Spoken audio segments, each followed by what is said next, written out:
Zia cyber ফোর্সের সৈয়দপুর রাজনৈতিক জেলার সভাপতি মাহফুজ রেজাকে বক্তব্য দেওয়ার জন্য অনুরোধ করছি।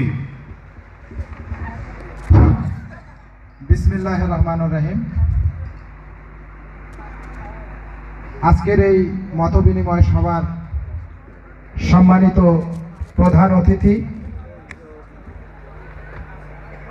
বিএনপির চেয়ারপারসনের সম্মানিত উপদেষ্টা, বাংলাদেশ জাতীয়তাবাদী দল সৈয়দপুর জেলা শাখার অন্যতম সদস্য এবং আন্তর্জাতিক খ্যাতিসম্পন্ন সঙ্গীত শিল্পী আমার শ্রদ্ধেয় বড় আপা বেবি আপা এখানে উপস্থিত আছেন। আরও উপস্থিত আছেন আমাদের সৈয়দপুর জেলা, কিশোরগঞ্জ উপজেলা সহ স্থানীয় নেতৃবৃন্দ এবং আমার সামনে আমার ভাই বোন ও সকল শুভাকাঙ্ক্ষী সবাইকে আমার সালাম, আসসালামু আলাইকুম। হিন্দু ভাইদের প্রতি আমার আদাব। আশা করি আপনারা সকলে ভালো আছেন। আমি আপনাদেরই এলাকারই সন্তান, সবাই আমার সুপরিচিত। তা আমি অল্প কিছু কথা আপনাদের উদ্দেশ্যে বলতে চাই।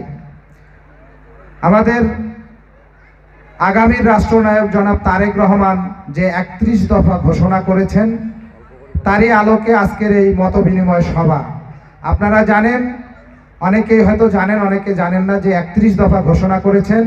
এই 31 দফা মূলত রাষ্ট্র কাঠামো মেরামত এবং জনগণের মৌলিক অধিকার প্রতিষ্ঠা করার জন্য।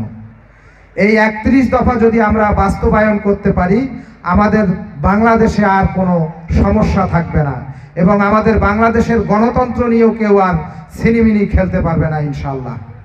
যাই হোক, পরবর্তী কথা হলো, আগামী 26 সালের ফেব্রুয়ারি মাসে বর্তমান সরকার নির্বাচনের একটি ঘোষণা দিয়েছে। আমরা আশা করছি যথাসময়ে নির্বাচন হবে এবং সেই নির্বাচনে বাংলাদেশ জাতীয়তাবাদী দল বিপুল পরিমাণ সংখ্যাগরিষ্ঠতা অর্জন করবে এবং সরকার গঠন করবে। পাশাপাশি আমাদের মাঝে আজকে যিনি উপস্থিত হয়েছেন, আমরা সাধারণ মানুষ অনেক কিছু জানি না।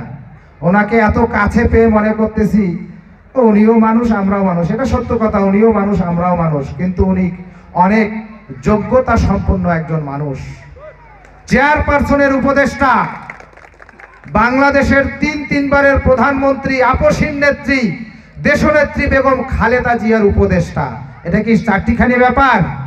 এরকম কয়জন আছে? নাই।